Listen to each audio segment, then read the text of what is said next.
It makes me sad when people just use Medisoft the way it is right out of the box because it's actually very customizable. So in today's tip of the week, we're going to show you how you can go through the different grids in Medisoft to make them work for you.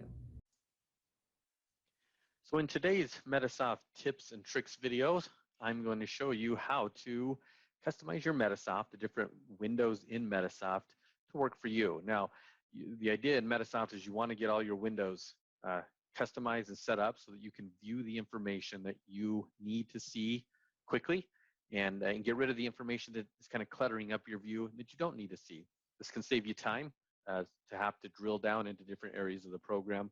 Just can help you be more organized and methodical and efficient work in your Medisoft. So let me show you what I'm talking about here. If I go into the transaction entry window, you can see the different columns here. All of these columns that you see in any grid view in Medisoft can be updated or changed or modified or customized to your liking. If I go like into the patient list, you'll see this black dot here at the top left-hand corner. That allows me to add or customize what I'm seeing, what data is displayed in these different columns here.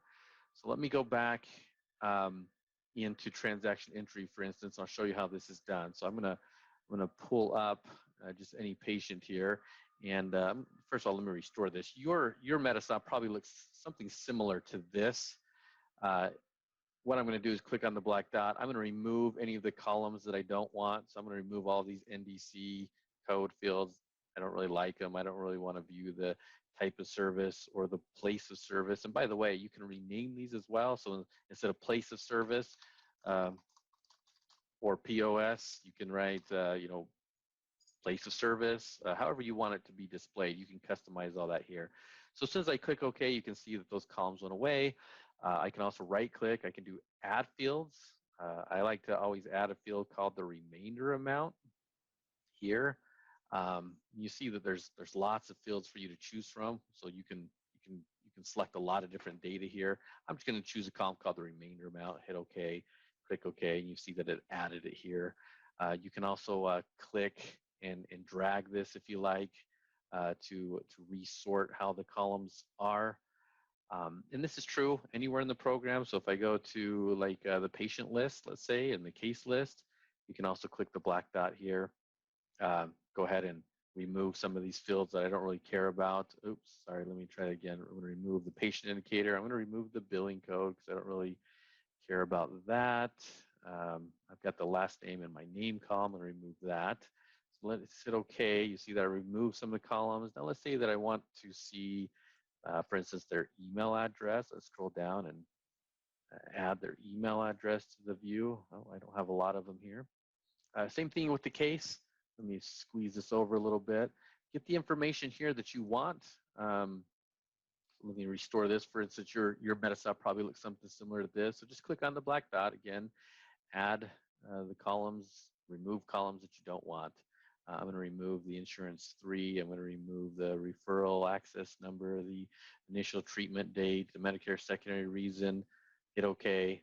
Those columns are now gone. I'm going to add a field for maybe the annual, let's try that again, the annual deductible. I want to see that. I want to see maybe just choose whatever you'd like to see here. Their co-payment amount, I want to see that. Hit OK. And here's our co-payment. They switch patients, it's still there. This patient has a $1,500 deductible and a $20 co-payment amount. So the same logic holds true in any window in Medisoft. If you go to the insurance carrier list, if you go to the diagnosis code list, the procedure code list, you've got the same ability to customize what data you're seeing in any of these windows. So take a few minutes, get these set up, get these dialed in just the way that you like them, the way that's going to work best for you, the information that you need to have right there at your fingertips so that you can be more efficient in the program. Hey, thanks for watching our video. If you want more videos like this, be sure to subscribe and also do us a favor and click that like button. Thanks again and see you on the next one.